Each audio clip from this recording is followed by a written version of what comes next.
जब भी किसी देश में यूथ क्रांति आती है तो उस देश में जनरली इकोनॉमिक और पॉलिटिकल चेंजेस जरूर आते हैं। जैसे 2022 में हमारे एक पड़ोसी देश श्रीलंका में महंगाई, बेरोजगारी और गरीबी ने लोगों को सड़कों पर खड़ा कर दिया। लोग जगह जगह सरकार के खिलाफ प्रोटेस्ट कर रहे थे क्योंकि लोगों को न पेट्रोल मिल रहा था, न खाने का सामान मिल रहा था, क्योंकि महंगाई चरम सीमा पर थी। उसी तर्ज पर उसके 2 साल बाद हमारे पड़ोसी देश बांग्लादेश में भी यही हालात देखने को मिली और यहाँ तक कि बांग्लादेश की प्रधानमंत्री शेख हसीना को भारत में शरण लेनी पड़ी।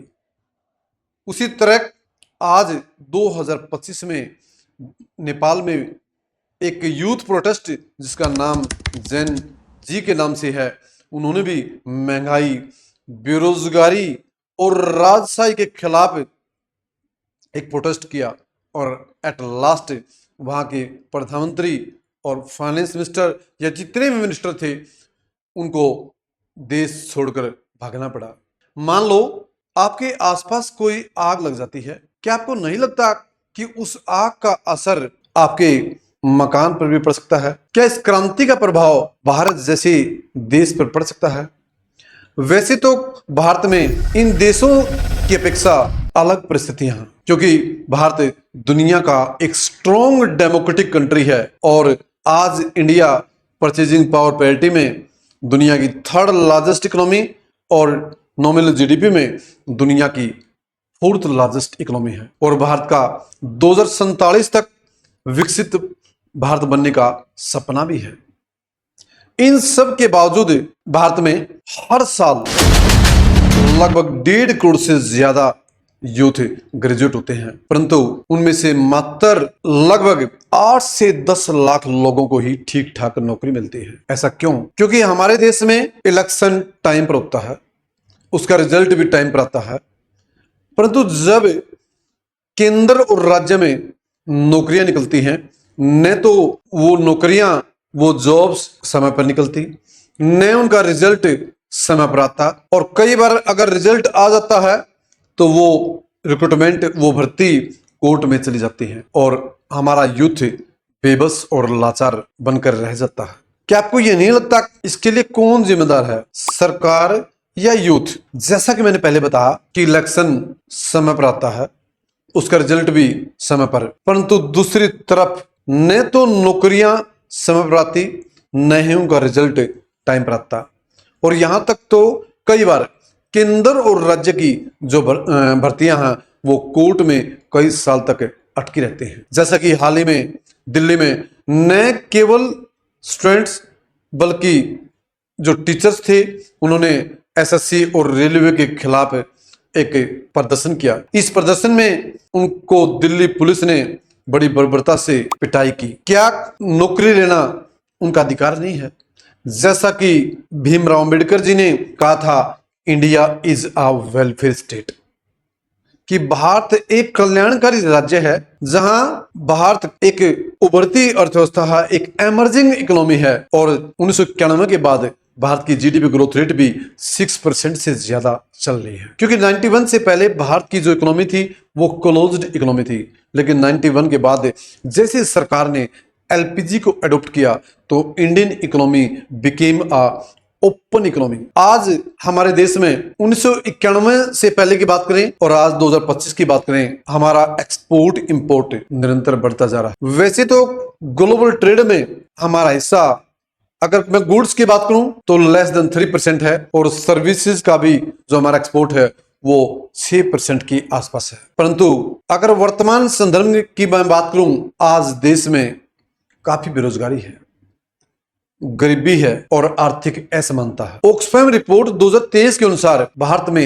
1% लोगों के पास 40% से भी ज्यादा संपत्ति है, जहां देश में अमीर और गरीब के बीच में जो अंतर है वो हर साल बढ़ता जा रहा है। बेरोजगारी निरंतर बढ़ती जा रही है। इसके लिए सरकार ने क्या कदम उठाए हैं? क्योंकि आज हमारे देश में जैसे जापान, जर्मनी और यूएस में जो यूनिवर्सिटी है, जो स्कूल हैं, वो नहीं है। वैसे तो भारत सरकार आज एजुकेशन पर अपनी जीडीपी का लगभग 3 से 4% खर्च कर रही है और 2020 में जब भारत सरकार की न्यू एजुकेशन पॉलिसी आई थी उसके अनुसार इंडियन एजुकेशन पर जीडीपी का 6% खर्च करने का लक्ष्य था, लेकिन ऐसा नहीं है। हमारे देश में खासकर जो रूरल एरिया है वहां पर अच्छे स्कूल नहीं है, शॉर्टेज ऑफ ह्यूमन रिसोर्स है, वहां पर इंफ्रास्ट्रक्चर नहीं है। जिस प्रकार देश में IIM अहमदाबाद है, IIT मद्रास है, IIT बॉम्बे है, एम्स है, अगर ऐसे इंस्टीट्यूट देश में जगह जगह खोले जाएं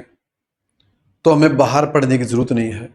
इसे एक तरफ हमारा फॉरेन एक्सचेंज रिजर्व बचेगा और देश से ब्रेन ड्रेन भी नहीं होगा, क्योंकि हमारे देश में जो सरकारी हैं चाहे वो केंद्र सरकार है जो राज्य सरकार है वो एजुकेशन की तरफ इतना ज्यादा ध्यान नहीं देती। वो ज्यादातर केवल एक समय समय पर घोषणाएं करती हैं कि हमने इतनी यूनिवर्सिटी बना दी, इतने IIT बना दी, इतने IIM बना दिए, इतने लॉ कॉलेज खोल दिए, इतने MBBS कॉलेज खोल दिए, लेकिन देश में ऐसा नहीं है। परंतु बड़ी विडंबना की बात है, जहां आज रसिया और यूक्रेन में इंडिया का कोई बच्चा 40-50 लाख में MBBS कर लेता है, वहीं इंडिया में किसी प्राइवेट मेडिकल कॉलेज में 1.5 करोड़ से भी ज्यादा फीस लगती है। क्या सरकार का कर्तव्य नहीं बनता कि वो देश में जो डेवलप कंट्री है उनकी तर्ज पर एजुकेशन इंस्टीट्यूट ओपन करे? क्योंकि जैसे कि महात्मा गांधी और भीमराव अम्बेडकर जी ने कहा था कि एजुकेशन ही किसी देश में बदलाव ला सकती है, लेकिन हमारे देश में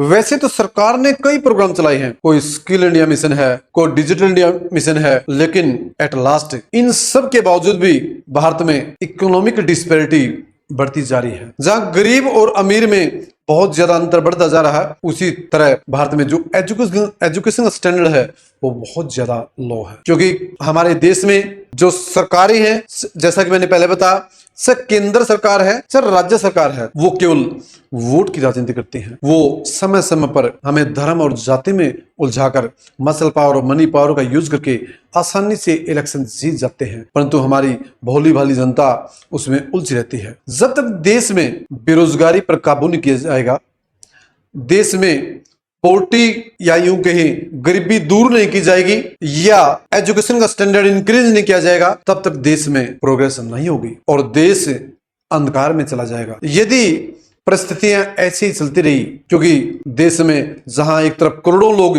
ग्रेजुएट होते हैं हर साल बच्चे, लेकिन नौकरियां कुछ ही लाखों में है। क्योंकि जब ये गैप निरंतर बढ़ता रहा तो एट लास्ट जो देश का यूथ है, क्योंकि कहने को तो हमारे देश में 60% से भी ज्यादा पॉपुलेशन यूथ है, यदि इसका यूज देश के निर्माण में ऑप्टिमम तरीके से किया जाए तो देश एक डेवलप कंट्री बन सकता है, लेकिन ऐसा नहीं है। क्योंकि यदि देश में बहुत ज्यादा MBBS doctor, advocate, IITN, engineer, professor, scientist अगर बन गई तो उनको अपने अधिकारों का पता चल जाएगा, लेकिन सरकार इसकी तरफ ज्यादा कोई ध्यान नहीं देती, चाहे वो केंद्र सरकार है चाहे राज्य सरकार है। हालांकि इन्होंने समय समय पर कुछ इकोनॉमिक रिफॉर्म किए, सोशल रिफॉर्म किए, एजुकेशन रिफॉर्म किए, लेकिन जिस प्रकार हमारे देश की पॉपुलेशन 140 करोड़ से भी ज्यादा है, उसके हिसाब से ये बहुत कम है। दोस्तों, ये खेल कब तक चलता रहेगा, जहां पर राजनेताओं के बच्चे आज हार्वर्ड, स्टैनफोर्ड, MIT, कैम्ब्रिज जैसे विश्वविद्यालयों में पढ़ते हैं, लेकिन आज जो हमारी गरीब जनता है वो बेबस है, लाचार है। उनके बच्चे सरकारी स्कूलों में, उनको फ्रीबीज का सहारा दिया जाता है। जब भी इलेक्शन आता है, कोई भी पार्टी है, चाहे केंद्र की है चाहे राज्य की पार्टी है या कोई केंद्र सरकार है या राज्य सरकार है, वो फ्रीबीज का एक सहारा देती हैं।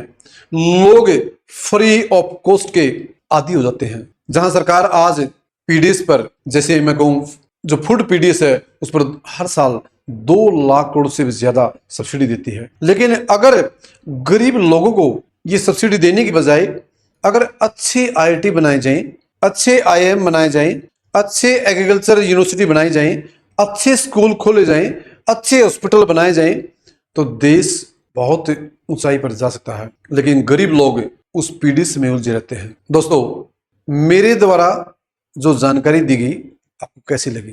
अगर अच्छी लगे तो कमेंट करके बताना और वीडियो को शेयर भी करना और चैनल को सब्सक्राइब भी करना। धन्यवाद दोस्तों।